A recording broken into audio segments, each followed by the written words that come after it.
Assalamualaikum warahmatullahi wabarakatuh. Yo, balik lagi dengan gua Dwi Satria Pamungkas di channel Sinolab.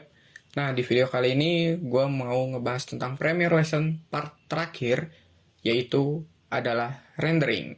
Yuk, gimana caranya? Ini dia caranya.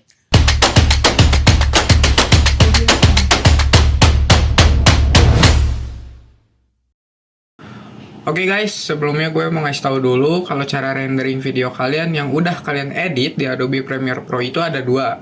Yang pertama, kalian bisa rendering langsung di Adobe Premiere Pro-nya. Yang kedua, kalian pakai software encoder tambahan dari Adobe, yaitu Adobe Media Encoder. Nah, apa sih bang bedanya? Bedanya itu, kalau kalian render di Adobe Premiere Pro-nya langsung, kalian nggak bisa pakai Adobe Premiere Pro-nya. Jadi kalau kalian lagi ngerender nih di Adobe Premiere Pro-nya, kalian mau ngedit, ngelanjutin project yang lain, itu nggak bisa. Kalau kalian rendernya di Adobe Premiere Pro-nya. Nah, kalau kalian pakai Adobe Media Encoder, kalian bisa rendering sambil ngelanjutin project editan kalian di Adobe Premiere Pro-nya. Nah, yang pertama gue mau jelasin dulu caranya rendering di Adobe Premiere Pro-nya. Nah, yang pertama-tama gue lakuin sebelum ngerender video adalah mark in dan mark out videonya. Fungsinya adalah buat kalian nentuin awal video kalian mau mulai dari mana dan berakhir di yang mana. Caranya adalah kalian sekarang pilih dulu video awal kalian yang paling kiri tentunya, terus kalian bisa pencet mark in yang ada di bawah video preview ini. Ini udah mark in, kalian klik aja. Nah, udah kayak gini, otomatis mark outnya bakal nentuin sendiri. Jadi 10 menit ke depan ini, 5 menit ke depan ini adalah video kosong. Jadi kalau kalian nggak atur markoutnya, video kalian bakal lanjut sampai 5 menit ke depan walaupun video kalian cuman segini. Ini yang gue video 1 menit 45 detikan. Nah, setelah 1 menit 45 detik ini, video gue blank hitam. Dan kalau kalian nggak set markoutnya, ini bakal ngerender sampai 5 menit ke depan, yaitu video hitam, nggak ada apa-apanya. Nah, kalau kayak gini kalian pilih video akhir kalian. Misalkan di sini kan, ini video akhir. Biar lebih presisi kalian bisa atur pencet shift atas atau bawah. Biar lebih presisi lagi, udah kayak gini kalian pencet markout. Nah, ini udah kalian atur videonya mau yang di render dari menit ke berapa sampai menit ke berapa. Terus kalian bisa ke file, export, dan media. Atau kalian bisa pencet shortcut Ctrl M. Dengan syarat kalian harus milih panel timeline ini. Cara lihatnya gimana kalau kalian milih panel timeline, kalian bisa lihat ini ada garis biru. Nah, ini berarti kalian lagi milih panel timeline dan kalian bisa pencet aja Ctrl M. Nah, kalau kalian udah pencet tadi Ctrl M dan di sini bakal keluar export settingnya. Di sini gue bakal bagi-bagi settingnya juga. Tapi cuman 3 bagian yang pentingnya aja. Yang lainnya kalian bisa otak-atik sendiri, tapi ini 3 bagian yang penting dan kalian nggak boleh nggak settingan ini. Yang pertama ada di bagian format, ada H264.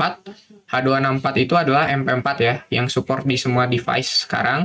Dan kalau kalian pakai iPhone ataupun Mac, kalian bisa pakai QuickTime. QuickTime ini ekstensinya adalah MOV, bukan MP4.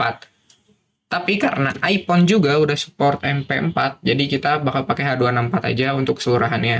Nah, kalian jangan lupa klik H264, dan di bawah ada presetnya. Kalau defaultnya itu adalah match source high bitrate. Jadi ini tuh presetnya nyesuaiin dengan hasil kualitas video yang kalian ambil. Jadi misalkan kalian 1080p, di sini bakal 1080p dan nyamain juga dengan sequence yang udah kalian bikin. Tapi di sini gue mau render output itu di 720p karena video gue juga rata-rata semua di 720p dan sequence juga di 720p. Jadi di sini gue mau pilih 720p di sini, high quality 720p HD. Tapi kalau kalian mau upload di Facebook, karena di Facebook itu nggak tahu ada settingan lainnya lagi, kalian bisa pilih Facebook yang ini. Tapi kalau kalian pakai yang high quality, kalau kalian upload di Facebook itu bakal ngeblur. Nggak tahu kenapa, tapi kalau kalian pakai settingan Facebook ini, preset yang Facebook ini, video kalian kemungkinan nggak akan ngeblur. Tapi di sini gue bakal tunjukin pakai high quality 720p HD. Nah, udah di sini kalian bisa pilih output name yang ada di sini yang tulisannya biru ini. Ini adalah tempat buat kalian ngatur mau ditaruh di mana filenya dan juga ganti namanya. Sini gue contohin. Diklik aja dan di sini Ini adalah kebuka folder, kalian bisa milih aja mau ditaruh di mana dan kalian bisa namain misalkan gua apa deh. Kayak gua save. Nah, ini udah di save di folder yang tadi kalian pilih. Terus kita lanjut ke basic video setting. Ini adalah resolusi video kalian. Video kalian misalkan 720p kayak gua 1280 720. Kalau video kalian mau full HD 1920 kali 1080 juga bisa, tapi nyesuaiin dengan sequence kalian. Jangan sampai misalkan sequence kalian 720p terus kalian render 1080p. Bukannya nggak bisa, pasti bisa, tapi kalau dilihat di tampilan nanti di YouTube ataupun di sosial media itu bakal pecah karena lu settingnya di sequence-nya itu 720p. Nah, udah gini, ini gue biarin aja, ini udah setting biasa. Nah, di sini kalian jangan lupa checklist render at maximum depth. Ya. Nah, kita beres di bagian basic video setting. Terus ke bawah kita ke bagian bitrate setting. Nah, di bagian bitrate ini adalah bagian yang paling tricky ya. Kalian harus nyari settingan kalian sendiri, tapi di sini gue nunjukin settingan yang biasa gue pakai, yang gue upload di YouTube gue. Yaitu bitrate itu targetnya ada di 15 Mbps. Nah, ini 15 Mbps dan maksimumnya gue setting di 30 Mbps. Oh ya, gue lupa. Gue nyeting dulu bitrate encodingnya biasanya VBR 2 pas. Nah, ini adalah settingan bitrate gua. Terus udah gitu, kalian tinggal klik aja yang use maximum render quality. Checklist dan kalian bisa klik export untuk render videonya.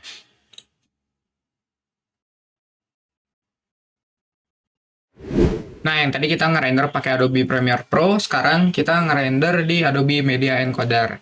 Cara settingnya itu sama aja, maksudnya settingan di render yang tadi yang di export setting itu sama aja. Cuman di sini kalian bisa nambahin semua file yang udah kalian kerjain, semua project yang udah kalian kerjain. Misalkan kalian ada 3 project, kalian bisa masukin 3-tiganya dan render sekaligus 3-tiganya sambil kalian ngedit video yang lain. Nah, di sini pertama-tama kalian cari dulu folder Premiere Pro-nya dulu. Folder project-nya oke. Di sini gue udah ada di bagian media browser yang ini. Ini udah ada, ini project gue.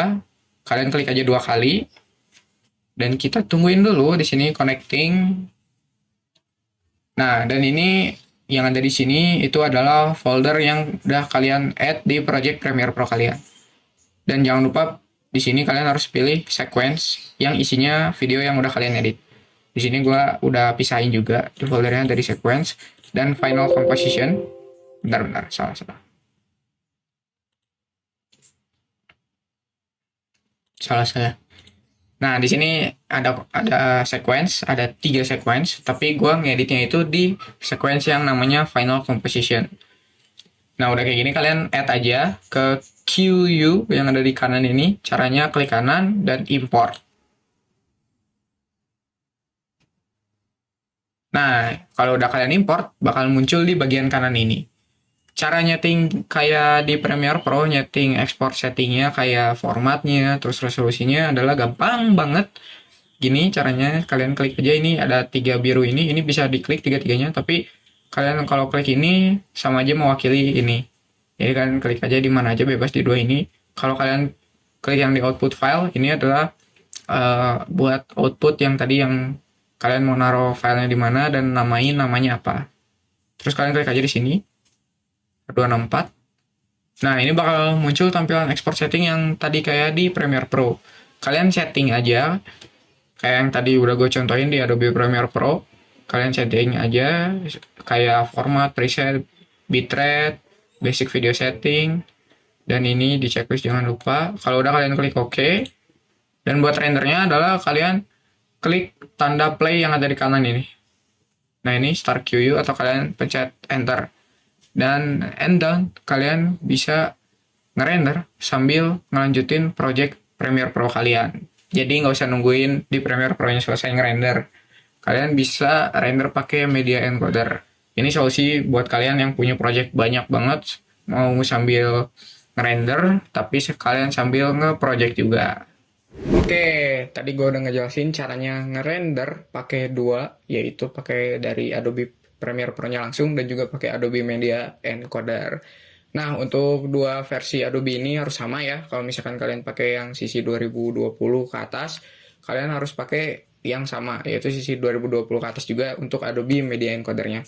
Dan juga untuk nyetingnya, nyeting tadi resolusi dan bitrate itu sesuaiin dengan video kalian juga, jangan sampai itu beda jauh.